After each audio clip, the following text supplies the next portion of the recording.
I thought that filming in a cinematography style was gonna be easy, but it turns out that it's way harder than I thought. There are a lot of elements when it comes to filming cinematically, but this video is not about how to pull it off, because I have no clue on how to do it myself. But this video shall tell you how much I struggled to film what everyone calls cinematic. As a beginner myself, here are some of the things I had to deal with when learning the art of cinematography. Every tutorial that I've watched will always include these three types of shots: the establishing shot, the medium shot, The close-up shot. and the really close-up shot. It's always these three shots that I keep hearing, but nobody talks about the height of the camera or where to place the camera. Should it be here, there, up here, down here? I don't know. Should it be up high or down low? Should it be here or there? It's on the shadow side if you were wondering. And there is no format to which comes first. Do we start with a close-up or do we end with an establishing shot? Whoa. Do we really need this Dutch angle? Probably not. From what I've learned, the most common format is the establishing shot, the medium shot, and then into a close-up. But it doesn't mean you should always follow this format. There is no singular path that you should follow. Everyone has their own styles. But personally, I've always followed this common format, and whenever I have a genius idea, that's when I put my own spin into it. Lighting is one of the most important aspects of cinematography. I never really understood how important lighting was until I learned cinematography. I really thought that lighting was just as simple as and we're ready to roll, but unfortunately, it's not as easy as people say it is. There were so many elements to lighting that till this day, I can't seem to comprehend. What color of the light? Should it be far away or right up to my face? How bright should I set it? Too bright! Do I need a small light or a big light? Do I need only one light or all the lights? And don't even get me started with sunlight, because that in itself is also another headache. So much variables to think about and so much things to tweak and adjust here and there. But personally, I really think that lighting is either the make or break of cinematography. Okay, this is the part that blew my mind. I always thought you needed cinema-grade cameras like the Sony FX6 or the FX3 in order to capture these cinematic shots. But the more that I dug deeper into this, I realized that even iPhones can capture pretty decent quality images, you know? Like, I know iPhones don't have full frame sensors and not even close to it, but it can still compete with the big boys.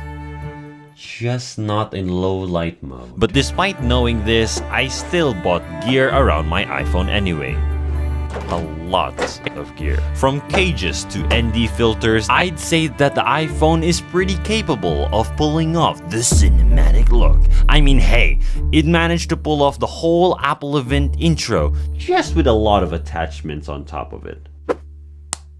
This is the part where I am completely stuck with. Storytelling is the most important aspect of the whole thing. You can have these crazy shots and angles and spend thousands in gear and lighting, but if you can't relay the message of your story, then it's completely useless. I struggle coming up with ideas for stories, things to say, or even what my message should be. But maybe I'm getting ahead of myself. I think that this is where everyone should put their most effort into. Because people can forgive bad lighting, Samsung quality images, and even crappy audio.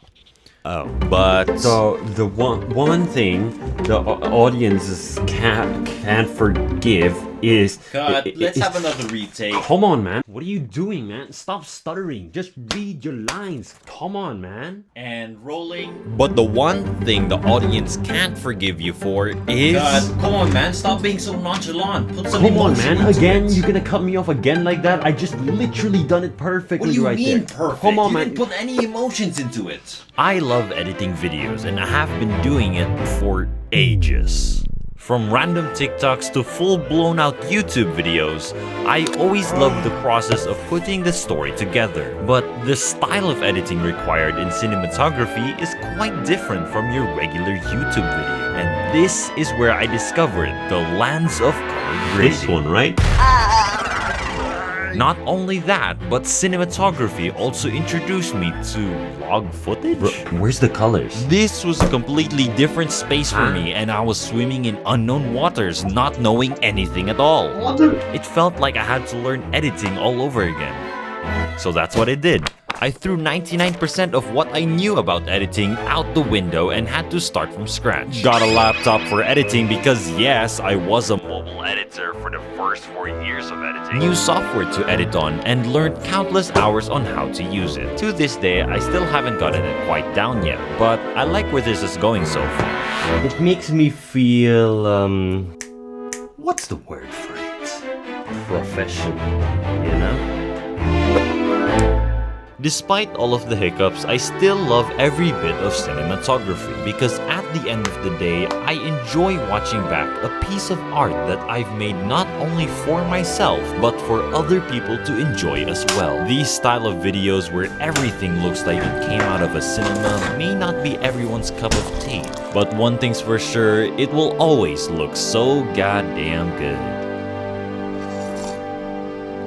Unlike this tea. Man, this tastes like shit. How do English people drink this?